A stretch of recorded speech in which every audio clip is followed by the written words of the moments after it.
Good morning, children. How are you? I hope you are all fine. Here I am fine. Again, once again, I am in front of you virtually. The new session. Okay, so we'll start the lesson. Hi, children. We have to start lesson 4, that is synthetic fibers and plastics. Again, this is one of the chemistry lesson. Last lesson also it's a chemistry lesson. This is also a chemistry lesson. Okay, we'll proceed with the lesson. Children, what we wear in day-to-day life. We wear different clothing materials or different fabrics. What we use in our day-to-day lives are made up of thin thread-like fibers. I hope you are familiar with different types of fibers in your lower classes. And the fibers may be natural or artificial. I hope so. You remember. And what you have learned in the lower classes about natural fibers like cotton, silk, and wool. And you have learned how they are prepared also. I hope just recollected what you have done in your 7th standard. Okay, with that knowledge, we have to start our new lesson that is related to synthetic fibers. So what you are seeing in the picture, that is the natural sources from where you get the natural fibers like cotton, silk, wool. So we can make clothes from cotton, silk and wool. So the clothes or the fabrics which obtain from these natural sources, those are called natural fibers. Not only that, whatever we wear in day-to-day life, not only from natural sources, some other fabrics also. I hope you have heard about these fabrics such as polyester, nylon, acrylic. So these are all examples of synthetic fibers. So we go in detail about the synthetic fibers in this lesson. So clothes made from natural fibers like cotton shirts, silk sarees, woolen wear. So cotton shirts from cotton, silk sarees from silkworm, and woolen wear from wool. I hope you have remembered what you have learned in your lower classes. Okay, we'll proceed with our lesson, synthetic fibers. So these are the various types of synthetic fibers what we are going to discuss in this lesson, like polyester, nylon, acrylic, rayon, spandex, vinyl, and plastics. And this plastics also comes under synthetic fibers. Okay, with these names, we'll proceed with the lesson. Children, synthetic fibers are the fibers made by human beings are called synthetic fibers, or we can name them as artificial fibers also, because it is made by human beings. And most of the synthetic fibers are obtained from coal, petroleum, and natural gas. And these synthetic fibers are not obtained from a plant or animal source. They are made by the raw materials which are obtained from petroleum. These synthetic fibers are not only used for fabrics but also used in preparation of household articles, what we use in day-to-day life. Here, a small activity, children, that you can write in the assignment also. What is that? Just listen. Here, I have given the names of different fabrics in the picture, what you're going to see. And by observing the fabric, you have to write whether it is a fabric obtained from plant, or which is either it is obtained from animals. And we know that natural fabrics have been used for clothing since ancient times. But nowadays, Synthetic fibers are largely used for clothing and other purposes also. Here, this is an activity related to identify whether the object or whatever the thing I am showing, whether it is a plant product or animal product, even though both comes under natural fibers. So like a silk curtain, jute bag, woolen bag and cotton saree. So you want me to name or you are going to write in the assignment and send this activity. Okay, we'll proceed the next part of the lesson. So children, whatever the objects or things you are saying in this picture, so this all comes under synthetic fibers. Okay, observe the picture carefully. So many objects are there, so many things are there. What we use in day-to-day life. So maximum in day-to-day life in your house, we use many synthetic fibers. Without your knowledge, we are using these all the fibers made artificially, that is artificial fiber or synthetic fiber. So whatever the objects we have seen in the before picture, that so many objects are made up of synthetic fibers. To understand what is synthetic fiber, what you are seeing in this picture, you are seeing a bead necklace and a paper clip chain. Do you find any a similar pattern in this both like a bead necklace and a paper clip chain? Please observe the pattern of the arrangement of the beads in a bead necklace and the arrangement of a paper clip in the paper clip chain. To make you understand about the synthetic fiber, you have to understand how the synthetic fibers are formed. So you observe this bead necklace as well as paper clip chain. So what is the pattern you are observing in this both bead necklace as well as a paper clip chain? Do you find any similarity between the pattern of beads in the necklace and the pattern of a paper clip in the chain? Okay, you will not give me the answer. I only will tell the answer. Listen, each paper clip or a bead can be joined together to form a long chain-like structure. Then only you can get a bead necklace or a paper clips chain. So each bead or clip is a separate unit. But when many such units are joined together, you can form a different structure. So when we are using so many beads and making them a chain, it is a bead chain. And when you are using so many paper clips and connecting each other, you get a paper clip chain. So similarly, synthetic fiber is also made in this way only.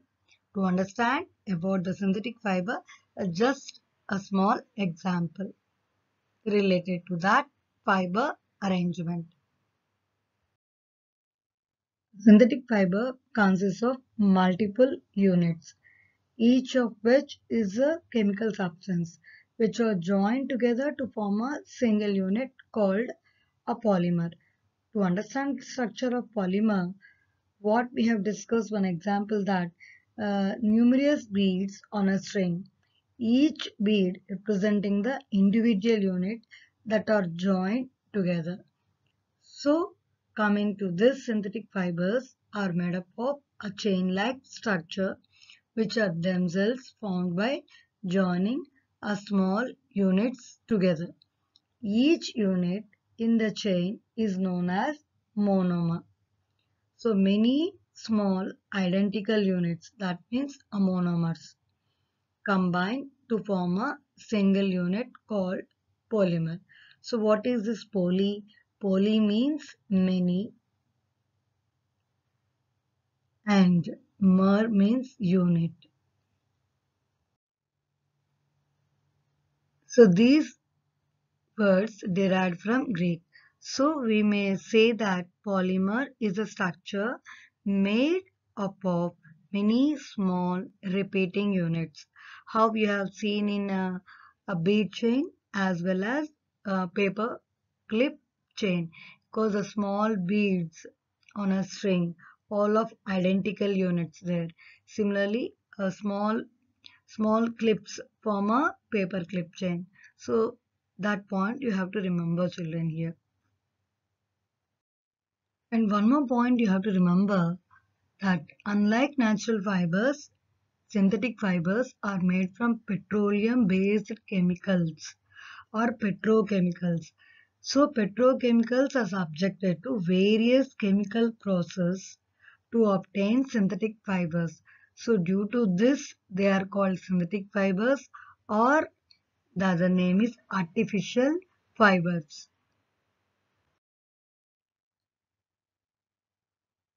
See, children, how to identify whether a given fabric is synthetic or not. So when you take a piece of cloth and pull out a thread, unravel this thread, yarn it and twist it. How long is the fiber?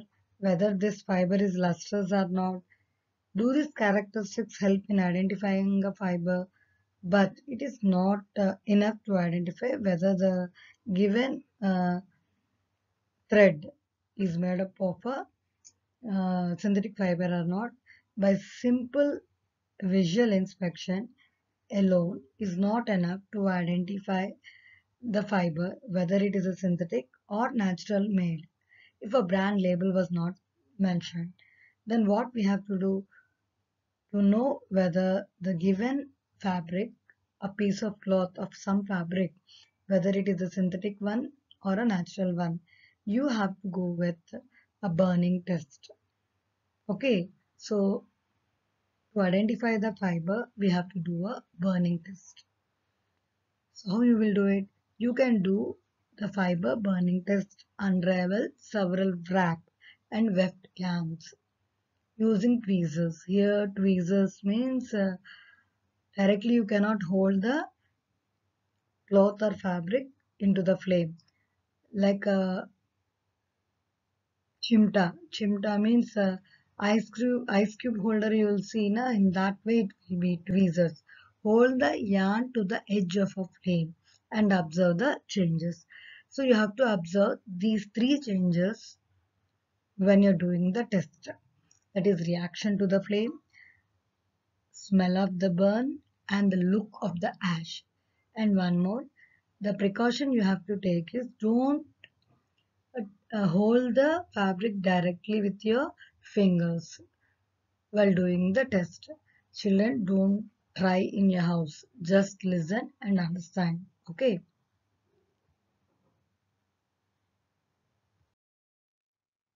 If at all a fabric is a natural one. So I told to observe three changes. So those three changes you are what you'll observe. Burn rapidly with yellow flame. They smell like burning paper or hair. And the ash left behind is soft and grey. So you remembered the three changes. So if it is wool, it ignites slowly, not wanting to burn. It flickers and stops burning when it is away from the flame. It smells like burning hair and as a crisp dark ash. And if it is cotton, burns quickly with yellow flame and after glow. It smells like a paper burning and the ash is light and grey. If at all a natural fiber, the conditions what I told are these. In that also I have given two examples like wool and cotton. And if a fabric is of silk, it smells like burning hair. If a fabric is of rayon, it smells like burning paper. If at all a fabric of synthetic fiber, so what are the changes you're going to see while you're doing the burning test? Like shrink away from the flame. This is related to flame. and how it burns, smells. Burn with an acid or chemical smell. And related to ashes, the ash left behind is like a plastic bead and not soft. So I told three conditions we have to observe. That is related to flame, the one is related to smell, the other one is related to ash. So nylon comes under the example of synthetic fiber. Already I have told you. When you take, if a fiber is of nylon, melts and shrinks away from the flame, it stops burning when removed from the flame and smells like celery. The ash forms a round dark bead and that won't crush. I already told not soft na. This point you'll observe while given fabric is of nylon. If at all a fiber is made up of acrylic, so what are the changes you observe while you're doing the burning test? Just listen. Burns rapidly with splutters as it melts. Here the splutter means a different kind of sound. It smells like a chemical as it burns, and the ash is made up of irregular beads that do not crush. So anyhow, you have to remember 3 points when you do the burning test. That is related to flame, smell, and the other one is related to ash.